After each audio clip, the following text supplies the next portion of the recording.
uma frase do Warren Buffett que ele fala que é uma máquina dos impacientes para passar o dinheiro para os pacientes. Eu queria falar muito de disciplina e paciência, que é o que a maioria das pessoas não tem esse gabarito, que tem esse repertório, que tem essa sacada. Quanto é importante o cara ser disciplinado e ter paciência para ser um investidor? Eu tenho a sensação seguinte, que a paciência ela é fruto de você administrar os seus egos, tá certo? Na razão direta que você consegue administrar seus egos, você começa a ter o quê? Começa você a entrar no campo da disciplina. E na razão direta que você controla os seus egos, então você aí passa a ter uma disciplina. E quem tem disciplina, também ele se acerca da paciência. Porque sem paciência, tá entendendo? Você não consegue edificar um conjunto de regras e de ganhos no mercado de valores.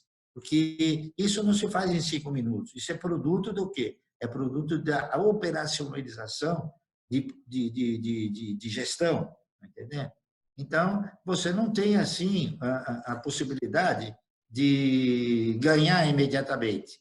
Você tem que dar tempo ao tempo, você tem que dar condições para que a riqueza seja gerada, seja distribuída, não é isso? Boa. Distribuída para todos, a verdade é essa. Eu queria agora convidar para as pessoas que aqui, nesse papel que vocês fazem, a importância, cara, da linha de raciocínio de investimento. E agora eu te convido, Luiz, para a gente falar das 4 características principais para investir. São 4 pilares. Esse é o método Barsi. O cara tem mais de 50 anos como investidor, passou por várias crises e soube fazer um investimento a longo prazo. E agora a gente vai abrir a carteira do Barsi e você tem a oportunidade de aprender realmente como é que funciona. Não é isso? Podemos seguir? Eu te falo os tópicos e vocês aqui, o Barsi também, se ele quiser complementar, ele vai junto com você. Barsi, vamos ver o que sua filha aprendeu, garoto. Vamos lá? Vamos ver. Vai, primeiro pilar que você falou, né? Perenidade, né? O que seria isso nos negócios? Me conte. A perenidade é fácil de você identificar, tá? É só você fazer uma pergunta simples. Eu viveria sem o produto ou o serviço que essa empresa presta ou produz?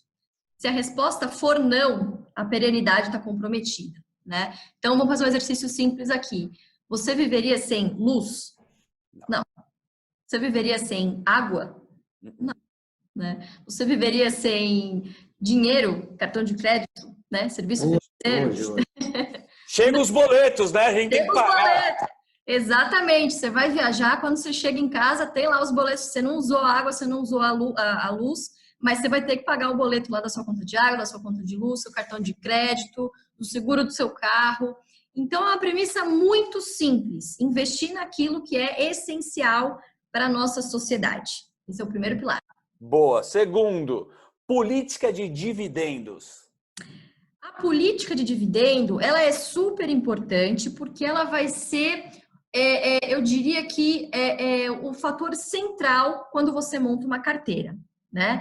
Então, quando você vai analisar uma empresa, é muito importante que você entenda qual que é a política de distribuição, ou seja, o que essa empresa tem capacidade de distribuir para os seus sócios.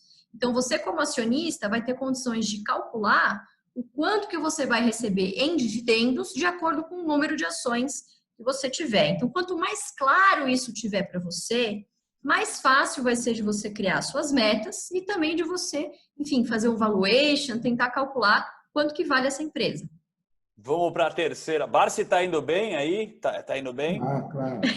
Você falar que você falar que não?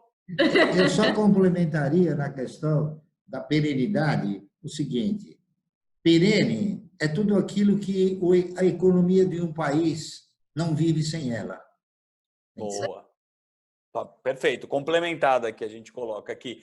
Terceiro, consolidação de mercado. O que significa isso?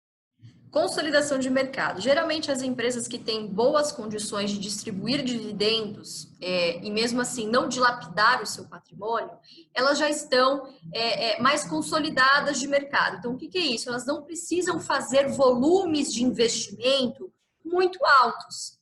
Então, acabam, isso na média, isso em geral, claro, né? Então, acaba sobrando lá no final do ano mais caixa para que essa empresa mais consolidada consiga distribuir para os seus acionistas, né? Então, em geral, empresas mais maduras conseguem aí manter um nível de crescimento mais estável e, ao mesmo tempo, distribuir bons dividendos.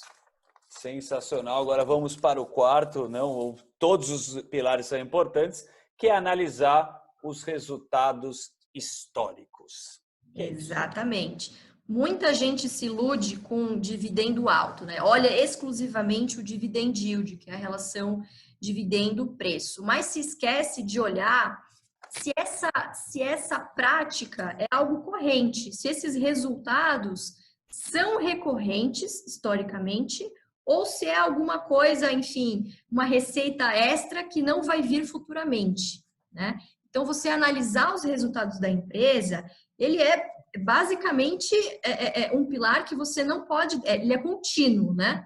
Você não pode fazer esse exercício, você tem que sempre acompanhar a empresa que você investe para saber se ela não perdeu todas as outras características que a gente falou aqui anteriormente, né? Então, você acompanhar os resultados faz parte aí do seu dia a dia como investidor.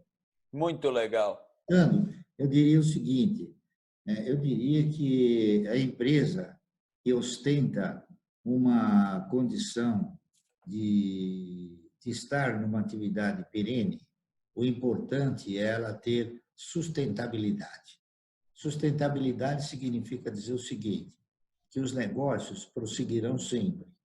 Então, eu costumo dar sempre um exemplo de sustentabilidade, que é exatamente para a pessoa aferir o que é sustentabilidade. Eu vou dar mais uma vez, eu já dei inúmeras vezes, o exemplo de uma empresa chamada Klabin. Sim. Uma empresa que tem terras, certo? Ela tem terras onde ela desenvolve o quê? Ela desenvolve um projeto florestal.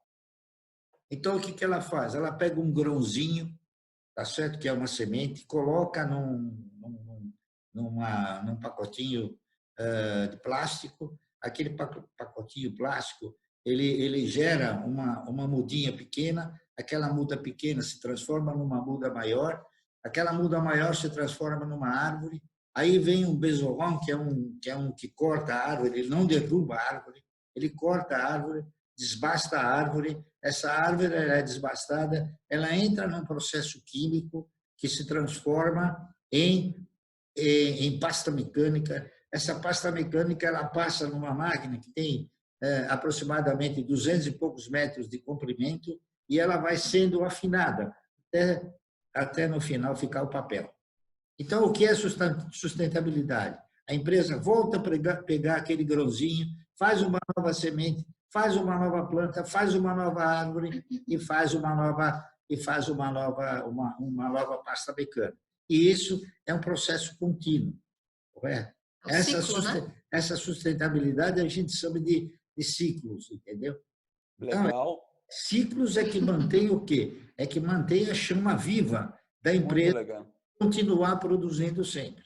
Tem um tempo para essa semente crescer e virar uma árvore. É assim que vocês estão falando, que é bem legal. Aqui no Brasil, por exemplo, essa semente ela tem um prazo aproximado entre 5 e 6 anos.